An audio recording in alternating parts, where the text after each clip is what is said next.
Todo mundo aqui na cidade pequena me conhece como Helena, a matriarca, a mulher de fibra que construiu um mundo com as próprias mãos. Eles olham para a minha varanda, para os vasos de gerânios sempre floridos, e enxergam a imagem de uma vida correta, de uma senhora que envelheceu com dignidade. Mas a verdade, minha gente, é que as paredes desta casa, que eu mesma ajudei a levantar, guardam o eco de um segredo que apodreceu minha juventude. Um segredo que morava no quarto dos fundos.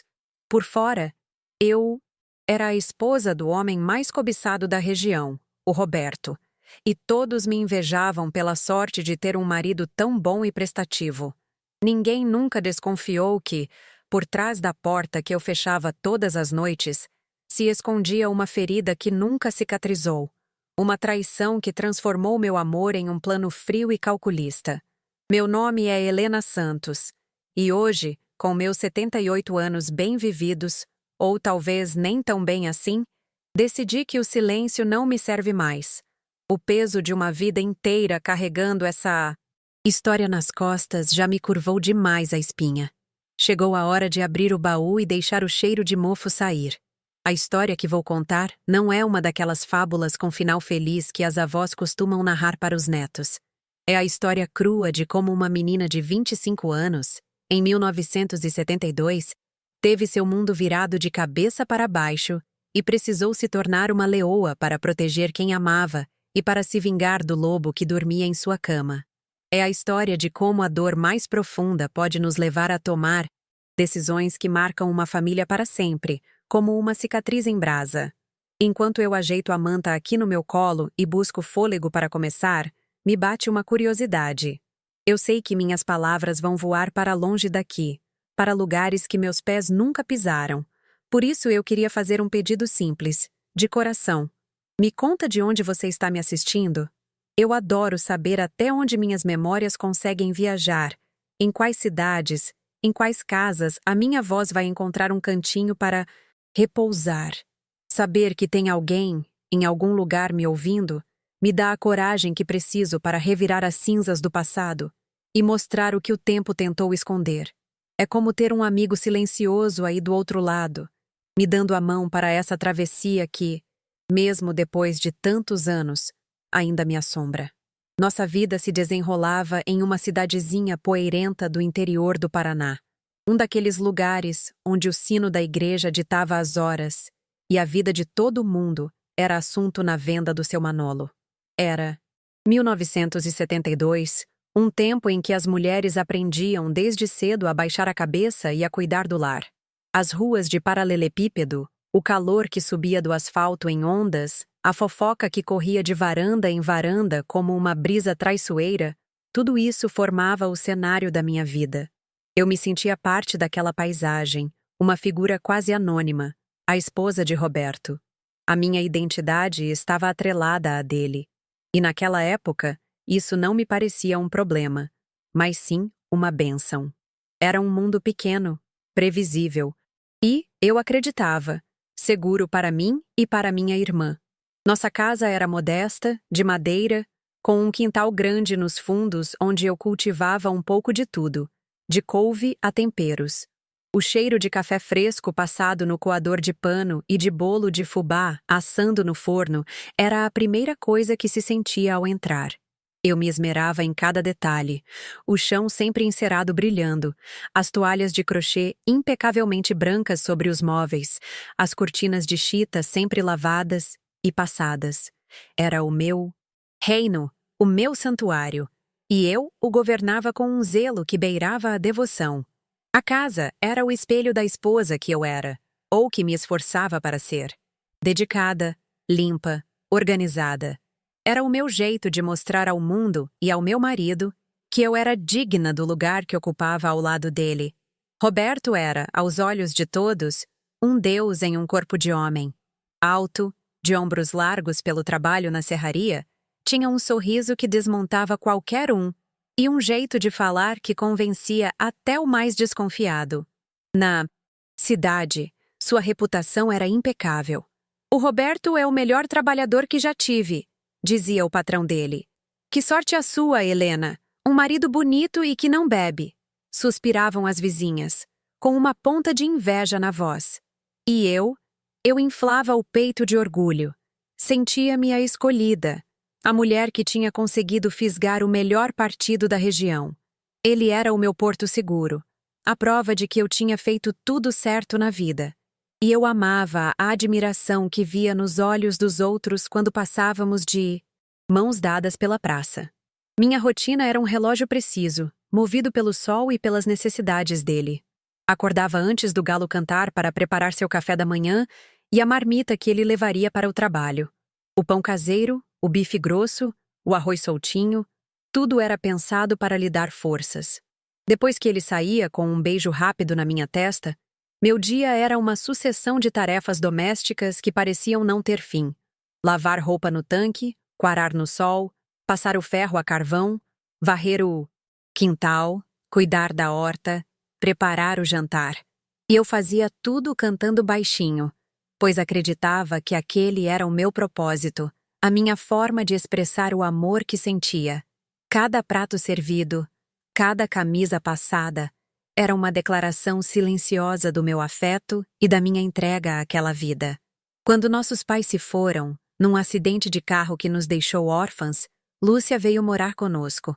Minha irmã mais nova, com seus 20 anos, tinha a doçura e a inocência de uma criança de 8. Seus olhos, grandes e castanhos, viam o mundo sem maldade, e seu sorriso era a coisa mais pura que eu já conheci. Minha principal missão na vida se tornou protegê-la, criar uma redoma onde nada pudesse ferir sua alma delicada.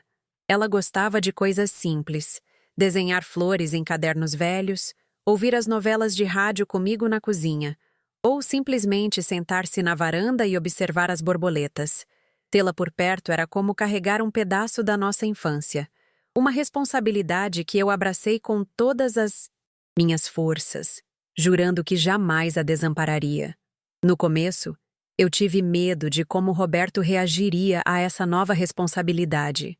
Um homem recém-casado ter que dividir o teto e a atenção da esposa com uma cunhada que exigia cuidados especiais. Mas ele, para minha surpresa e alívio, foi maravilhoso. Ela é sua irmã, Helena. Agora é minha irmã também. Esta casa é dela, ele disse, com uma seriedade que me fez chorar de gratidão. Ele a tratava com um carinho que desarmava. Trazia pequenos Para presentes, ela da rua, um doce, uma fita para o cabelo. Ajudava-a com coisas simples, elogiava seus desenhos. E Lúcia, com sua pureza, passou a adorá-lo, a segui-lo pela casa como um cachorrinho fiel. Eu via aquela cena, e meu coração transbordava, sentindo-me a mulher mais abençoada do mundo. Contudo, às vezes, um detalhe minúsculo quebrava a harmonia da cena, como uma nota desafinada numa canção perfeita. Era um olhar que se demorava 1 segundo a mais sobre ela, enquanto Lúcia se curvava para pegar algo no chão, ou uma mão que, ao pousar no ombro dela para confortá-la, parecia pesar um pouco demais, um toque que se estendia além do necessário. Eram coisas tão sutis, tão fugazes, que minha própria mente as varria para debaixo do tapete quase que instantaneamente. Eu me repreendia, me chamava de tola, de ingrata. Como eu podia ter pensamentos tão mesquinhos sobre o homem que era a bondade em pessoa? Era o cansaço, eu dizia a mim mesma. Apenas o cansaço me fazendo ver coisas onde não existiam. Aos domingos, a imagem da família perfeita estava completa. Nós 3 íamos à missa das 10. Roberto, com sua melhor camisa, caminhava entre mim e Lúcia, com um braço sobre meus ombros e a outra mão segurando a dela com uma firmeza protetora. As pessoas nos olhavam com ternura. Que exemplo de homem, cuidando da esposa e da cunhada doente. Eu ouvia os cochichos. Eu sorria, agradecia, mas por dentro, uma semente de inquietação começava a germinar, uma erva daninha que eu tentava arrancar a todo custo. Por que o toque dele nela me causava um arrepio estranho? Por que o sorriso dele para ela, às vezes, me parecia diferente do sorriso que ele me dava? Eram perguntas que eu não tinha coragem de fazer em voz alta. Essa sensação se intensificava quando as vizinhas vinham prosear comigo no portão, à tarde. Seu Roberto é um santo, Helena. Não se fazem mais homens como ele. A paciência que ele tem com a Lúcia é de admirar, dizia Dona Nena, a nossa vizinha da frente. Eu concordava com a cabeça, forçando um sorriso de orgulho. Ele é um bom homem, sim, eu respondia, e a frase saía da minha boca como se fosse verdade, mas arranhava a minha garganta. Cada elogio que eu ouvia sobre a bondade dele para com a minha irmã se transformava em um pequeno peso no meu peito. Era como se todos estivessem aplaudindo uma peça de teatro da qual só eu, sem entender o porquê, começava a desconfiar do roteiro. O quarto dos fundos era o mundo de Lúcia. Pintei as paredes de um azul clarinho, a cor do céu, e costurei uma colcha de retalhos coloridos para a sua cama. Na pequena cômoda ficavam suas fitas, seus cadernos e uma imagem de Nossa Senhora, que mamãe havia lhe dado. Era para ser o seu refúgio, o lugar mais seguro do mundo para ela. A porta, na maioria das vezes, ficava apenas encostada, nunca trancada, como um sinal de que ela era parte da casa, parte de nós, e não alguém que precisava ser isolada. Eu gostava de vê-la ali, sentada no chão, imersa em seu universo particular, cantarolando melodias que só ela conhecia. Aquele quarto era um símbolo do meu cuidado, da minha promessa de proteção. Lembro-me de uma noite em especial, pouco antes de tudo ruir. Estávamos os três jantando na cozinha. O rádio tocava uma música suave. Roberto contava uma história engraçada sobre o trabalho. E Lúcia ria.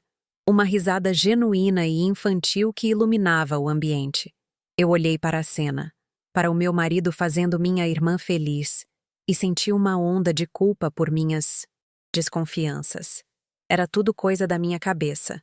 Eu tinha a família que sempre sonhei, um marido exemplar, e estava estragando tudo com pensamentos venenosos. Naquele momento, eu fiz uma escolha consciente. Decidi acreditar na perfeição que meus olhos viam, empurrando para o fundo da alma aquele pressentimento gelado que insistia em me visitar. Foi a última vez que senti paz.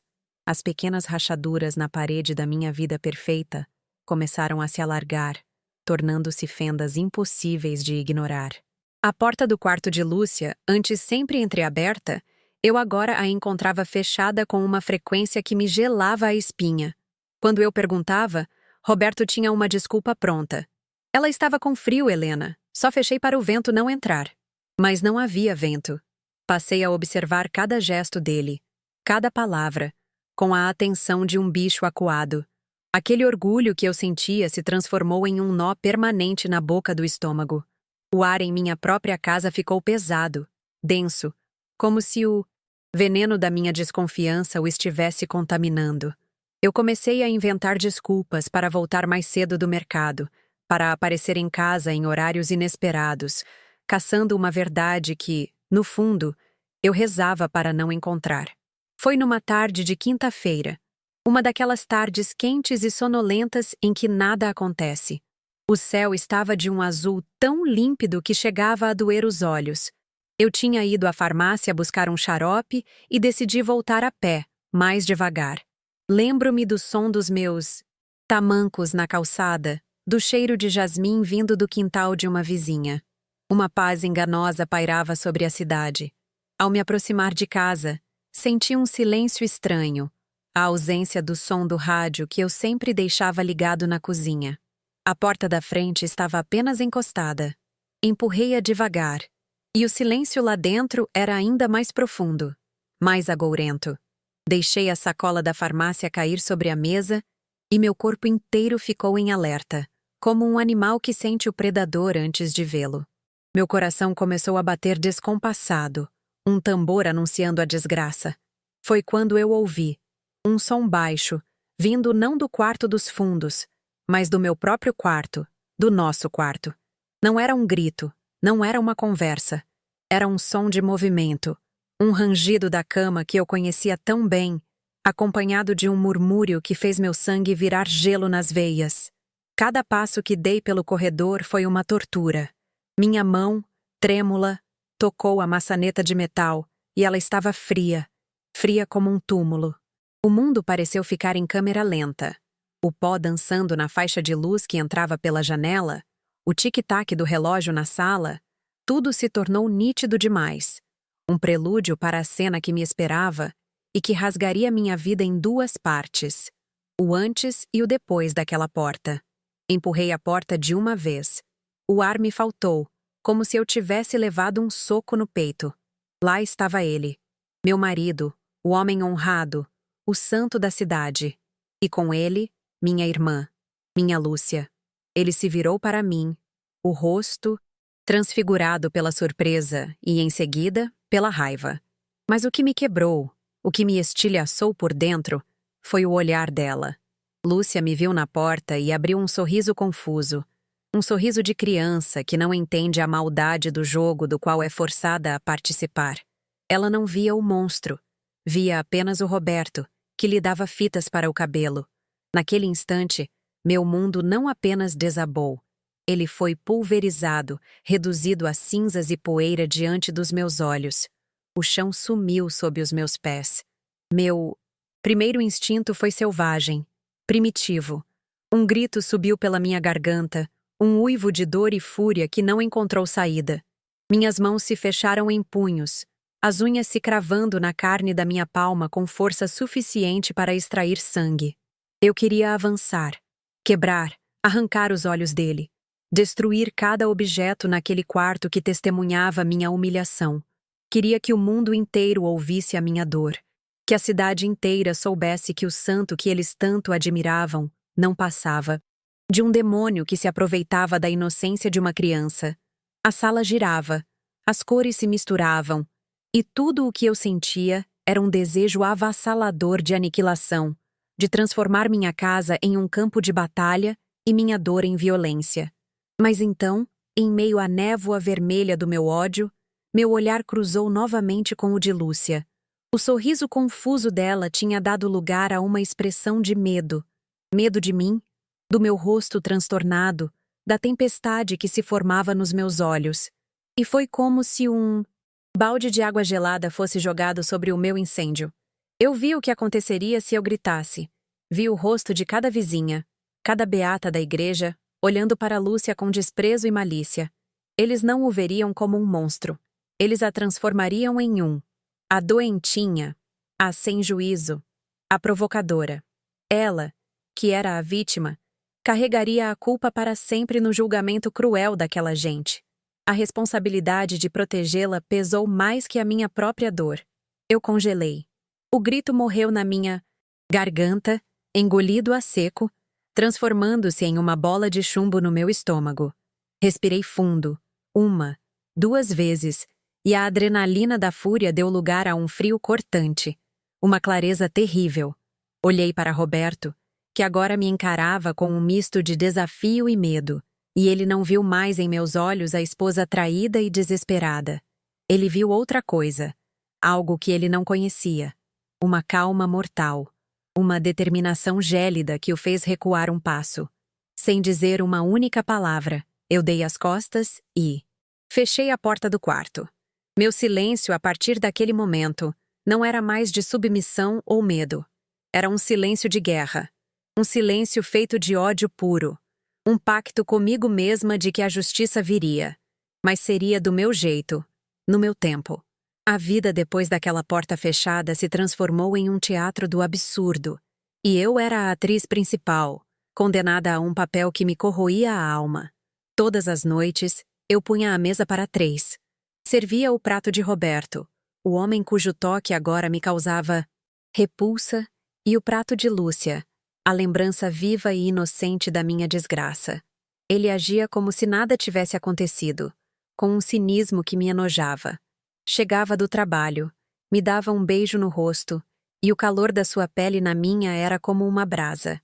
Eu sorria. Um espasmo de músculos no meu rosto, enquanto por dentro eu era um deserto de ódio.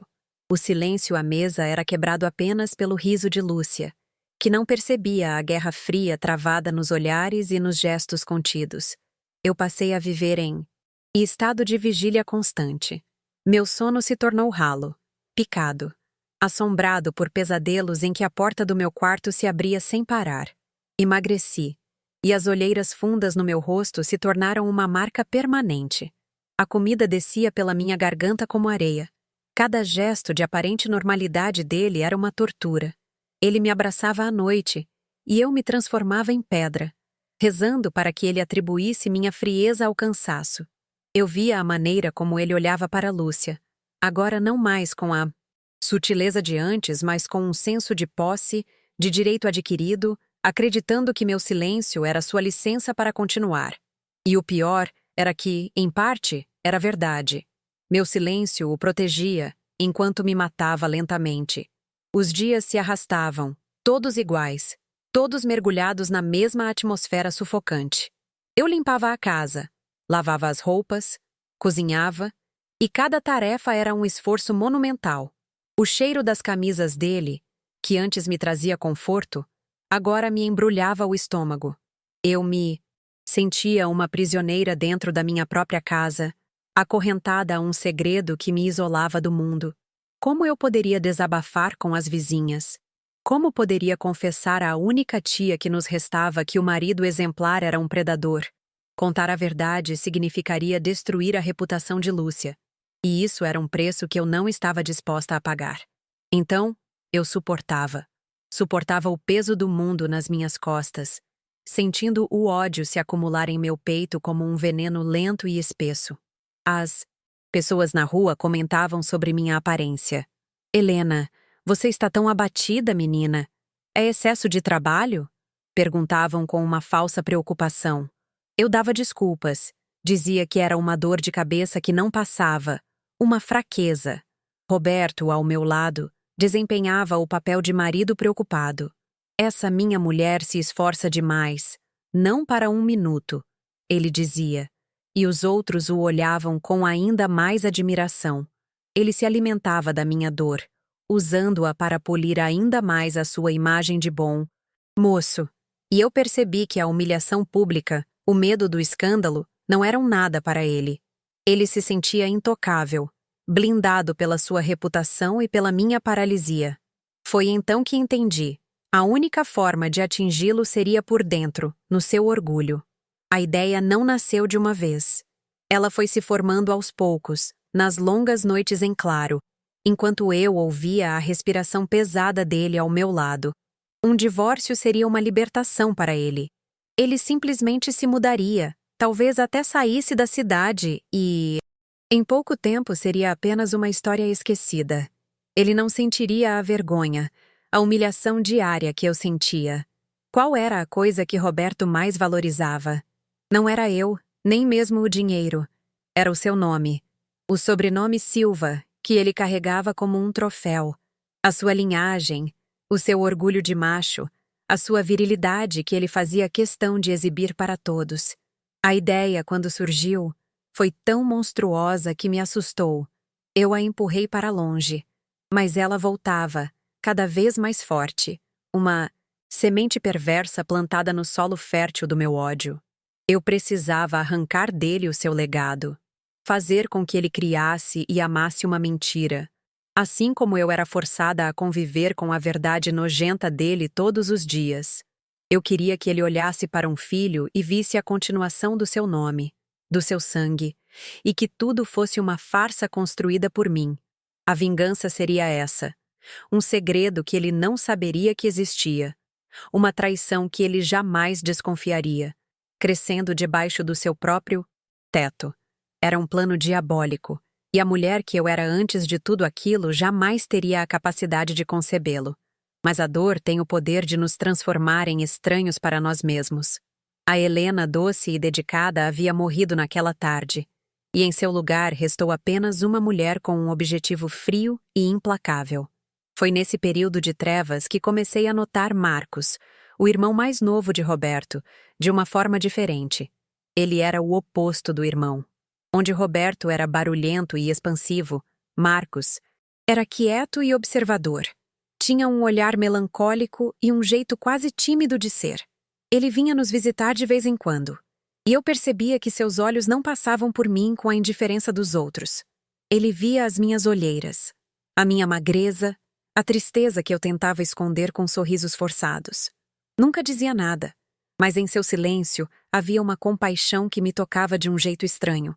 Ele era a única pessoa em todo aquele universo de mentiras que parecia enxergar a verdade, estilhaçada por trás da minha máscara. Marcos não se parecia com Roberto no jeito de ser.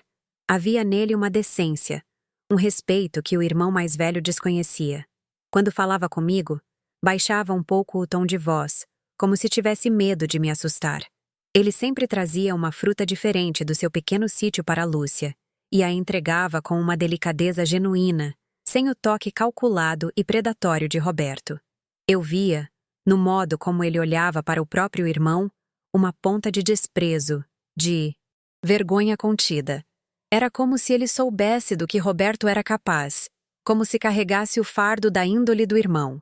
Essa percepção me deu uma fagulha de algo que não era esperança, mas uma possibilidade sombria. Um dia, ele me encontrou chorando baixo no quintal, escondida atrás do tanque de lavar roupas. Eu tinha acabado de ter mais uma discussão silenciosa com Roberto, uma troca de olhares cheia de ameaças veladas. Marcos não disse nada, apenas se sentou num caixote perto de mim e esperou que eu me acalmasse. Quando finalmente levantei o rosto, ele disse com a voz embargada: "Eu sei que ele não é um bom homem, Helena. Me perdoe pelo meu irmão." Aquelas palavras foram como uma chave que abriu a represa da minha solidão. Pela primeira vez, alguém validava a minha dor. Alguém via o monstro que eu via. Eu não precisei dizer nada. Ele sabia. E naquele momento, eu soube que não estava mais completamente sozinha na minha guerra. A confissão dele foi o catalisador que faltava. O plano monstruoso que habitava os cantos escuros da minha mente ganhou contornos nítidos. Não era mais apenas uma fantasia de vingança. Era um caminho possível. Marcos desprezava o irmão. Ele sentia a minha dor. Talvez, apenas talvez, ele pudesse ser mais do que um ombro amigo. Talvez ele pudesse ser a arma que eu precisava para executar meu plano. A ideia me encheu de uma mistura de euforia e autodepreciação. Usar a decência de um homem bom para me vingar de um homem mau. Era terrível. Era manipulador. Mas a essa altura, a minha bússola moral já estava quebrada. E a única direção que ela apontava era para a vingança. Eu precisava que Roberto sofresse. E Marcos era a chave. Levei dias para criar coragem. Cada cenário que eu imaginava era mais humilhante que o outro. Como eu, uma mulher casada, poderia fazer uma proposta daquelas ao irmão do meu marido? Mas a imagem de Lúcia com seu sorriso confuso não me saía da cabeça. Era o combustível que me movia. Finalmente, numa tarde em que Roberto tinha ido pescar com os amigos, eu mandei um bilhete para Marcos, pedindo que ele me encontrasse na pequena capela abandonada na saída da cidade. O lugar era deserto, triste, perfeito para o que eu tinha a dizer. Fui com o coração na boca, as mãos suando frio. Eu estava prestes a cruzar uma linha da qual jamais poderia retornar, e sabia disso. Estava prestes a me tornar tão pecadora quanto o homem que eu odiava. Ele chegou pontualmente, o rosto marcado pela preocupação. "Aconteceu alguma coisa, Helena? O Roberto fez algo?" Ele perguntou, a voz cheia de uma urgência protetora. Eu respirei fundo, o cheiro de mofo e velas velhas da capela enchendo meus pulmões, e contei tudo. Contei o que vi, a dor, a humilhação, o ódio. Ele ouviu em silêncio, o rosto se transformando, a tristeza dando lugar a uma fúria fria e silenciosa que espelhava a minha. Seus punhos se fecharam, e eu vi em seus olhos o mesmo desejo de violência que eu senti. Quando terminei de falar, um silêncio pesado caiu entre nós. Ele não estava chocado. Estava apenas confirmando a monstruosidade que ele já suspeitava que seu irmão carregava dentro de si. Então, com a voz trêmula, mais firme, eu fiz a proposta. Eu não pedi amor, não pedi consolo. Eu pedi a ele que fosse meu cúmplice. Pedi que me desse um filho que eu pudesse fazer Roberto acreditar que era dele. Pedi que me ajudasse a plantar uma mentira no coração da sua família. Uma mentira que floresceria como a mais amarga das vinganças. Vi o choque no rosto dele, a incredulidade, o horror. Ele recuou, balançou a cabeça, dizendo que aquilo era uma loucura, um pecado terrível. Ele se debateu com a própria consciência, com a lealdade familiar, por mais distorcida que fosse. Eu não o pressionei. Apenas esperei, pois sabia que o desprezo que ele sentia pelo irmão era tão profundo quanto o meu. Por que eu faria isso, Helena? Isso nos destruiria também. Ele sussurrou, mais para si mesmo do que para mim. E eu respondi com a verdade mais crua que eu tinha. Porque ele não merece a felicidade de um herdeiro. Porque ele destruiu a inocência da minha irmã e a minha alma. Porque a dor dele é a única justiça que me resta. Não é sobre amor, Marcos. É sobre dívida. É um pacto de dor. Ficamos ali, no silêncio da capela, por um tempo que pareceu uma eternidade. Eu via a batalha se travando dentro dele. A lealdade a mim, a vítima, contra o horror do ato.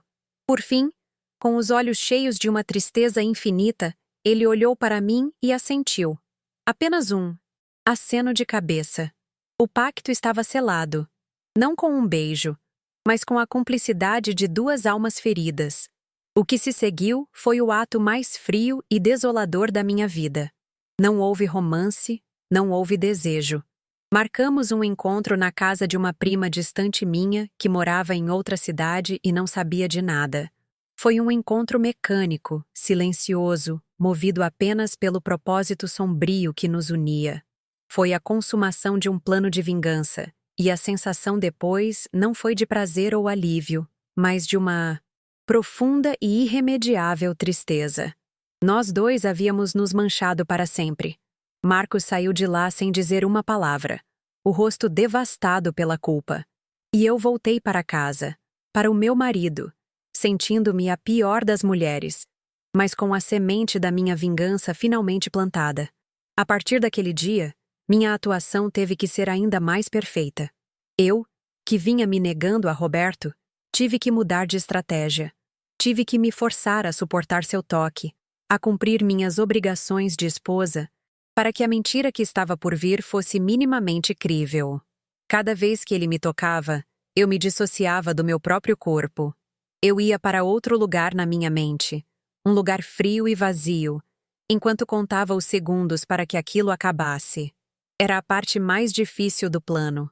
Uma humilhação autoimposta, um sacrifício nojento no altar da minha vingança. Eu me sentia suja, por dentro e por fora, mas a imagem do triunfo futuro me dava forças para continuar. As semanas se passaram com uma lentidão angustiante. A cada manhã eu acordava com a mesma ansiedade, a mesma esperança terrível. E então, um dia, aconteceu. A ausência do meu ciclo mensal, o enjoo matinal que não era fruto do nojo que eu sentia, mas de algo novo, uma vida. Fiz o teste caseiro que uma vizinha havia me ensinado, com a agulha no xixi. E lá estava a confirmação. A agulha escureceu. Eu estava grávida. Olhei meu reflexo no espelho do banheiro e não me reconheci. Vi uma mulher com um brilho febril nos olhos. Um sorriso que era um esgar de triunfo e desespero. Consegui. O primeiro passo da minha vingança estava completo. Eu carregava no meu ventre o segredo que destruiria Roberto. O anúncio da gravidez foi uma cena que eu ensaiei 1000 vezes na minha cabeça. Preparei um jantar especial, usei um vestido que ele gostava e esperei que ele estivesse de bom humor. Quando contei a notícia, com uma voz falsamente embargada de emoção, o rosto de Roberto se iluminou de uma forma que eu nunca tinha visto. Era um orgulho puro, primitivo. Ele me ergueu nos braços, me girou pela sala, gritando que seria pai, que o seu herdeiro estava a caminho. Ele, que nunca fora um homem de grandes demonstrações de afeto em público, fez questão de sair na rua e contar a novidade para os primeiros vizinhos que encontrou. A alegria dele era tão genuína que por um instante me causou náuseas. A notícia se espalhou pela cidade como um incêndio. De repente, eu não era mais a Helena abatida e triste. Eu era a futura mãe, a mulher que daria um filho ao grande Roberto Silva. As mesmas vizinhas que antes me olhavam com pena, agora me olhavam com admiração renovada. Recebi presentes, conselhos, palpites. E eu aceitava tudo com um sorriso sereno, a máscara da maternidade feliz escondendo o turbilhão que ia por dentro. Roberto se tornou o marido mais atencioso do mundo. Comprava meus desejos, massageava meus pés, me proibia de fazer esforços. A ironia era cruel. Ele estava cuidando com um zelo obsessivo da mentira que eu criei para destruí-lo. Marcos, por outro lado, se afastou. Eu o via de longe na rua. E ele desviava o olhar. Seu rosto estava sempre sombrio, marcado por uma culpa que parecia envelhecê-lo. Uma parte de mim sentia pena dele, o homem decente que eu arrastei para o meu inferno particular. Mas a outra parte, a parte que comandava minhas ações, sabia que não havia espaço para piedade. Nós éramos cúmplices, e o fardo era de nós dois. Ele sabia o que estava em jogo, e mesmo à distância, seu silêncio era parte do nosso pacto. Ele sofria.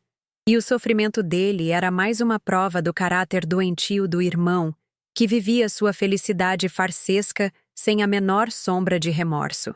A gravidez foi, ao mesmo tempo, minha tortura e meu refúgio. Tortura porque era a materialização da minha mentira, um lembrete constante do que eu havia feito. E refúgio porque, pela primeira vez em meses, eu tinha um propósito que me mantinha de pé. Eu cuidava de mim, não por mim, mas pelo filho que eu carregava. Ele era inocente em tudo aquilo, uma alma pura no meio da nossa sujeira. E eu jurei para mim mesma que, apesar de ele ser um instrumento da minha vingança, eu o amaria com todas as minhas forças. Ele seria a única coisa boa a sair daquele poço de dor e ódio. Era uma promessa silenciosa que eu fazia todas as noites, com a mão sobre o meu ventre. Os meses se arrastaram, e minha barriga crescia, visível para todos. Roberto se orgulhava dela como se fosse um troféu que ele mesmo tivesse conquistado. Ele conversava com a minha barriga, fazia planos para o futuro, para o filho que levaria seu nome e herdaria seu negócio. Ele vai ser forte como o pai, ele dizia, e eu concordava com a cabeça, sentindo o veneno da minha vingança se tornando mais doce a cada dia. Eu o observava, estudava suas reações, e via que meu plano era perfeito.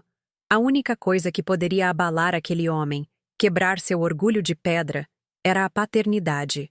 E eu estava prestes a lhe dar a maior alegria da sua vida, para depois arrancá-la com as minhas próprias mãos. Enquanto a farsa pública continuava, a situação de Lúcia ficou mais delicada. Com a minha gravidez avançando, eu não podia mais vigiá-la com a mesma intensidade. Roberto, sentindo-se o rei do mundo, tornou-se mais ousado. Eu o pegava lançando olhares para ela, fazendo comentários de duplo sentido que só eu entendia. Meu ódio por ele se aprofundava a cada dia. Mas eu precisava manter a calma. O fim estava próximo. Eu apenas pedia a Deus que me desse forças para proteger Lúcia até o dia do acerto de contas. Passei a mantê-la mais perto de mim, inventando tarefas na cozinha ou no quintal, criando uma barreira invisível entre ela e ele, uma barreira feita da minha presença constante. A proximidade do parto me trouxe um tipo diferente de medo. Não o medo da dor física, mas o medo do que viria depois. Eu estava prestes a explodir uma bomba no meio da minha própria vida. Não havia como prever onde os destroços cairiam. Eu perderia minha casa, minha segurança, a pouca estabilidade que me restava. Seria eu e uma criança nos braços, sem rumo. Mas a alternativa, que era continuar vivendo naquela mentira, naquela humilhação silenciosa, era impensável. A vingança tinha um preço, e eu estava disposta a pagá-lo. A liberdade, mesmo que fosse a liberdade da miséria, era melhor do que a prisão dourada em que eu vivia. Nas semanas finais, Roberto ficou quase insuportável em sua felicidade. Ele pintou um quarto para o bebê, montou o berço que comprou, com seu primeiro salário extra, e não falava de outra coisa. Ele estava no auge da sua vida. O homem de família respeitado, o futuro pai, o pilar da comunidade. Ele tinha tudo o que sempre quis.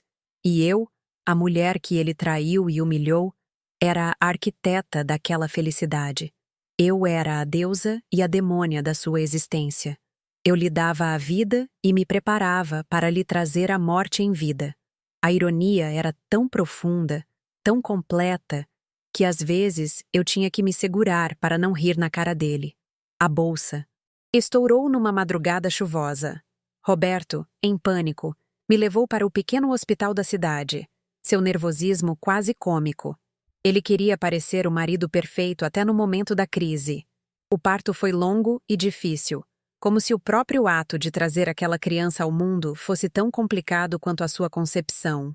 Mas quando eu ouvi o primeiro choro, um som forte e saudável, todo o ódio e todo o planejamento pareceram se dissolver por um instante. Um médico me colocou aquele pacotinho nos braços, e eu olhei para o meu filho. Ele era a única verdade no meio daquela teia de mentiras. E eu o amei. Amei com uma força que me assustou. Roberto entrou no quarto com os olhos marejados. Olhou para o bebê em meus braços, e o orgulho em seu rosto era quase doloroso de se ver. Ele é perfeito, Helena. Perfeito.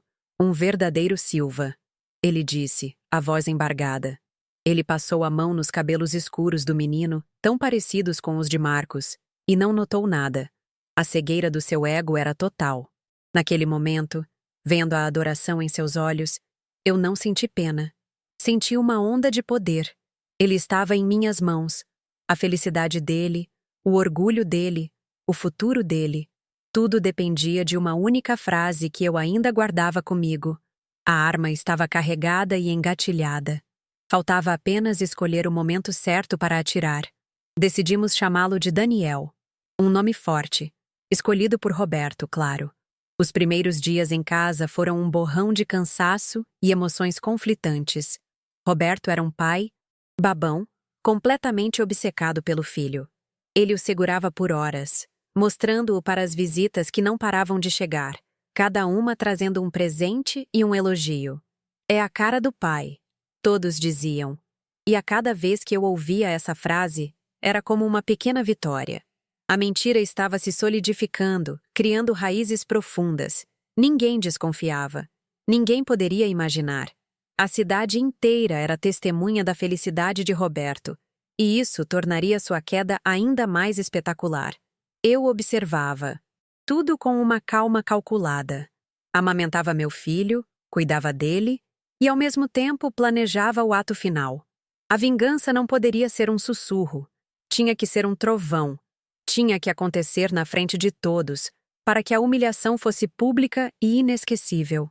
Roberto já estava planejando o batizado.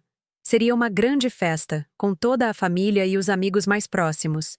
Ele queria exibir seu herdeiro, seu troféu.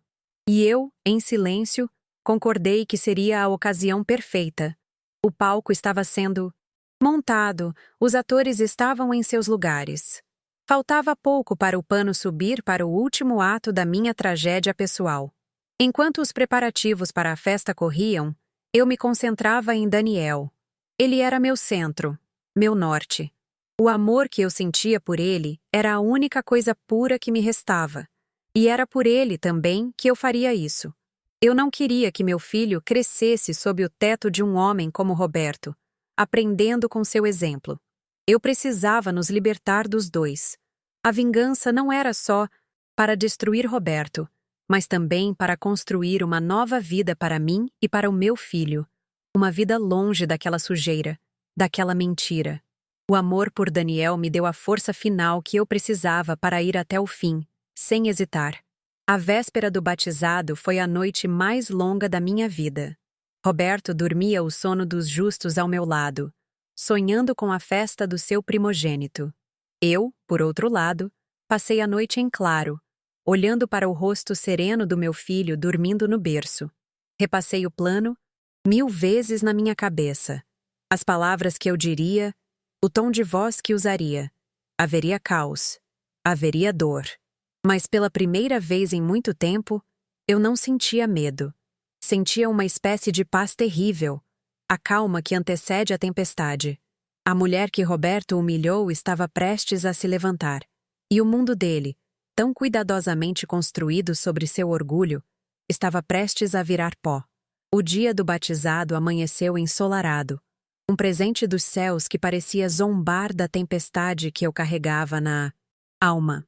Nossa casa, normalmente tão silenciosa, transbordava de gente, de risadas, do cheiro de carne assada vindo do quintal. Família, amigos, vizinhos, todos estavam ali para celebrar a vida nova do pequeno Daniel. Eu me movia entre os convidados como uma sonâmbula, recebendo abraços e parabéns, meu rosto um estudo de serenidade. Por fora, eu era a mãe feliz e realizada. Por dentro, eu era uma general inspecionando o campo de batalha antes da ordem de ataque. Roberto estava em seu elemento. Circulando pela sala com o filho nos braços, o peito estufado de orgulho, exibindo seu herdeiro como um rei exibe sua coroa. Ele era o sol, e todos giravam ao seu redor. Depois da cerimônia na igreja, onde Daniel recebeu a bênção com uma tranquilidade angelical, a festa em casa atingiu seu auge. A música estava alta, os copos cheios, e a alegria era quase palpável. Eu via Roberto no centro de tudo, seu riso mais alto que a música, seus olhos brilhando de felicidade e um pouco de cachaça. Ele era a imagem do sucesso, o homem que tinha tudo, um trabalho respeitado, uma casa, uma esposa dedicada e agora um filho para carregar seu nome. Ele ergueu Daniel no ar e todos aplaudiram. Naquele instante, ele era intocável, um gigante em seu pedestal de mentiras. E eu sabia que era preciso mirar na base para que a estátua viesse ao chão com o maior estrondo possível. Finalmente, o momento chegou. Roberto pediu um instante de silêncio, batendo com uma colher em seu copo. A música parou. As conversas diminuíram, e todos os olhares se voltaram para ele. Com Daniel aninhado em um braço, ele ergueu o copo com o outro, o rosto corado de emoção e triunfo. Eu quero agradecer a todos por estarem aqui hoje, celebrando comigo e com a Helena o dia mais feliz da minha vida. Um brinde ao meu filho Daniel, ao meu herdeiro, ele disse, a voz cheia de um orgulho que chegava a ser arrogante. Ele estava no topo do seu mundo, o rei em seu castelo. As pessoas levantaram seus copos, sorrindo, prontas para ecoar o brinde. Mas a voz deles nunca chegou. Foi quando eu o interrompi. Não com um grito, mas com uma calma que cortou o ar da sala com a precisão de uma navalha.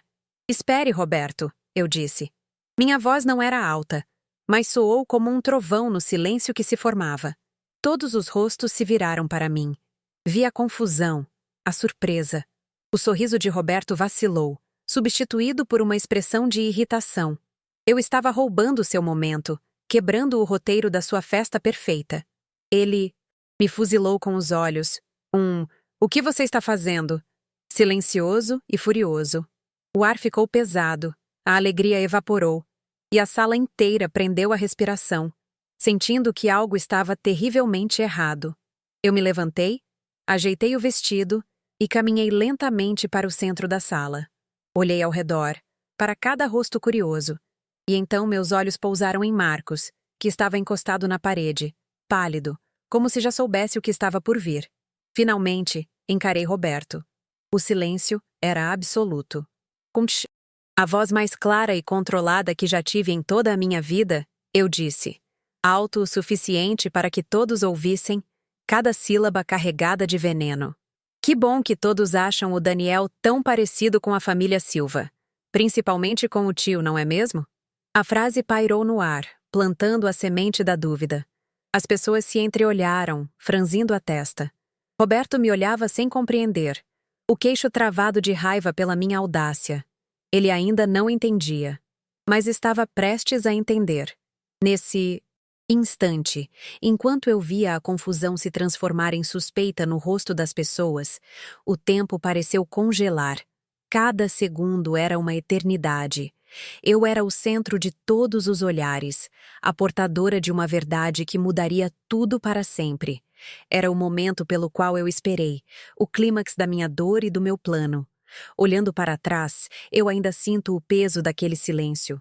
Se essa parte da minha história te tocou, se você consegue imaginar o que é segurar uma bomba-relógio prestes a explodir no meio da sua própria família, deixa seu comentário. Eu leio tudo com carinho. E saber que minha dor encontra eco em algum lugar me ajuda a carregar o peso daquele dia. Depois daquela pausa que durou uma vida inteira, eu dei o golpe final. Olhei bem dentro dos olhos de Roberto, que agora me encaravam com um laivo de pavor, e deixei a verdade escapar, fria e letal. Ele não é seu filho, Roberto, declarei. E o silêncio na sala se tornou um vácuo, uma ausência de som tão profunda que parecia que o mundo tinha acabado. E então, para que não restasse dúvida, para cravar a adaga até o cabo, eu completei. Ele é filho do seu irmão. O silêncio foi quebrado por um suspiro coletivo, um som sibilante de choque e horror. O mundo de Roberto, e o de todos naquela sala, acabava de se despedaçar. A reação dele foi a de um animal ferido. Primeiro, a negação. Um não baixo, rouco, que saiu de seus lábios. Depois, a compreensão atingiu seu rosto como um raio, contorcendo suas feições em uma máscara e dor de fúria indescritíveis. Ele soltou um urro, um som que não era humano, um grito de pura agonia e ódio que veio do fundo da sua alma destroçada. O copo em sua mão se estilhaçou no chão, e por um triz ele não deixou Daniel cair. Minha sogra, sua mãe, soltou um grito agudo, e foi o estopim para o caos. A festa se transformou em um pandemônio de acusações, gritos e choro. O inferno que eu vivi em particular por tantos meses se tornou público e espetacular. As pessoas não sabiam para onde olhar. Os cochichos se tornaram acusações abertas. Vi o pai de Roberto amparando a esposa, que parecia ter desmaiado. Os tios e primos se dividiam entre o choque e a raiva. E todos os olhos, em algum momento, se voltavam para Marcos. Ele continuava encostado na parede, imóvel, branco como cera, os olhos fixos no chão. Ele não negou, não confirmou. Seu silêncio era a mais eloquente das confissões, e o olhar que Roberto lhe lançou, um olhar de ódio puro, de fratricídio, selou a verdade para todos os presentes. Roberto, cego de ódio, avançou na direção do irmão. Foi preciso que 2 primos o segurassem para que ele não cometesse uma loucura ali mesmo. Ele se debatia, gritando coisas que não ouso repetir, palavras de traição e vingança. A família Silva, tão orgulhosa e respeitada, implodia diante de toda a cidade. Os convidados, antes amigos, agora eram espectadores de um drama familiar grotesco, e começaram a se retirar em silêncio, constrangidos, levando consigo a história que alimentaria as fofocas da cidade por décadas. Eu? Eu apenas apertei meu filho contra o peito, protegendo-o do caos que eu mesma criei. Em meio aos gritos e à confusão, eu era a única figura imóvel. Eu tinha detonado a bomba e agora assistia à destruição com uma calma assustadora. O sentimento não era de alegria, nem de triunfo. Era um vazio imenso. A vingança, afinal, não tinha o gosto doce que eu imaginava. Tinha um gosto de cinzas, de terra, de perda. Eu olhava para as ruínas daquela família, para a dor estampada no rosto de cada um, e via o reflexo da minha própria alma devastada. Eu tinha conseguido o que queria. Roberto estava destruído, humilhado publicamente da forma mais cruel possível. E, no entanto, naquele momento, eu me sentia a pessoa mais solitária e perdida do mundo. A fúria de Roberto, depois que os parentes o soltaram, se voltou inteiramente para mim. Com os olhos injetados de um ódio que eu nunca tinha visto, ele abriu a porta da frente e apontou para a escuridão da rua. Fora. Fora da minha casa. Agora, ele sibilou, a voz rasgada. Você não leva nada daqui. Apenas essa coisa que você tem nos braços. A coisa era o meu filho. O filho dele. O filho do irmão. Aninhado no meu colo, Daniel dormia, alheio à ruína do mundo ao seu redor. Não houve súplica, não houve discussão. Eu apenas assenti, atravessei a soleira da porta e saí para a noite, apenas com a roupa do corpo, meu filho nos braços e o gosto amargo da minha vingança na boca. As portas dos vizinhos estavam todas fechadas, as luzes apagadas. Ninguém queria ser testemunha da minha desgraça. Eu já estava pronta. Antes da festa, eu tinha deixado uma pequena bolsa com algumas roupas de Daniel e as minhas economias secretas escondida perto do portão.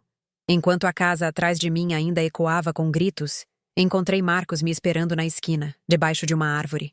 Seu rosto, na penumbra, era a imagem da desolação. Ele não disse uma palavra.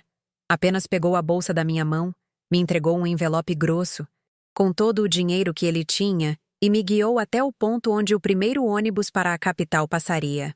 Ajudou-me a subir, entregou-me a bolsa, e antes que a porta se fechasse, ele apenas sussurrou: "Me perdoe."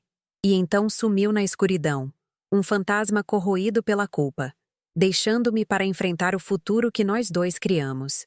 A vida na capital foi um batismo de fogo. Desci do ônibus com um bebê nos braços em uma cidade que se movia com uma velocidade e uma indiferença que me assustavam.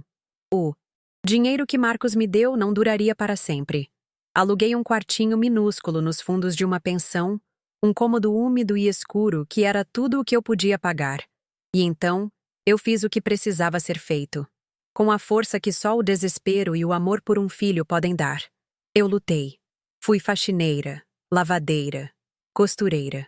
Minhas mãos, que antes cuidavam de crochê e gerânios, ficaram grossas e calejadas. Havia dias em que eu comia apenas uma vez para que não faltasse leite para Daniel. Mas eu nunca desisti. A cada tijolo da minha nova vida, eu enterrava um pouco da Helena que eu tinha sido. Com o tempo, as notícias da minha antiga cidade chegavam a mim por cartas de uma prima distante. Roberto, como eu previ, desmoronou.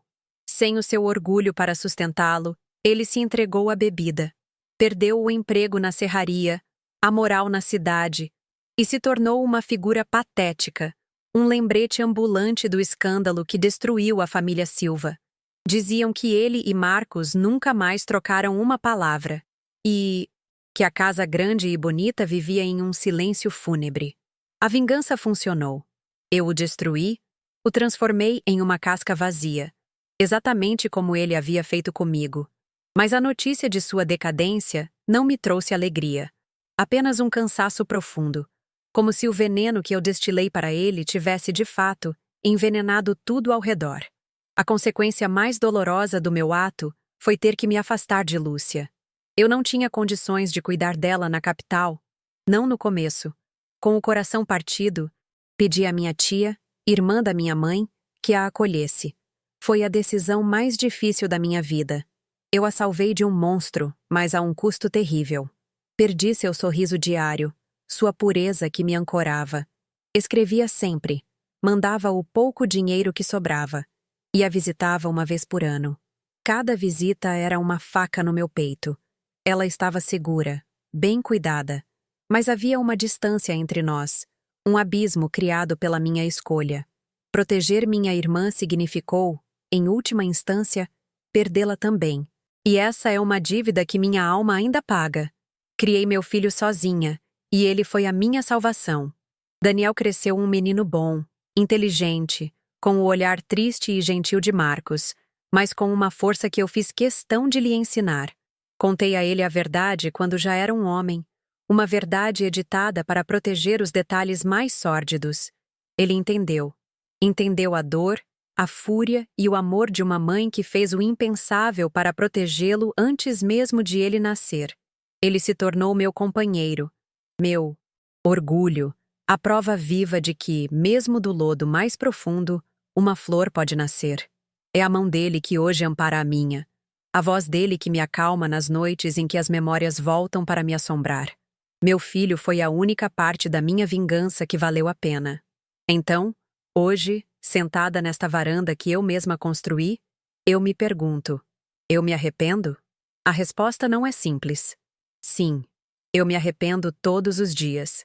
Me arrependo da dor que causei, da família que destruí, da parte da minha alma que eu precisei matar para sobreviver. A vingança é um veneno que primeiro queima a mão de quem o serve. Ela me custou a leveza, a inocência, e me deixou com cicatrizes que nunca desaparecem. Mas ao mesmo tempo, foi a única ferramenta que eu tive. Aquele ato terrível me devolveu a mim mesma.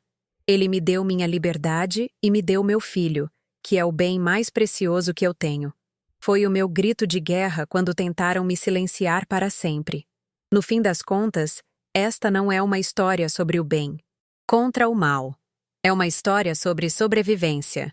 Eu não fiz o que fiz por maldade pura, mas porque me tiraram a dignidade, o chão, o ar. E quando uma mulher ferida é empurrada para o abismo, ela descobre que é capaz de atos impensáveis para não cair.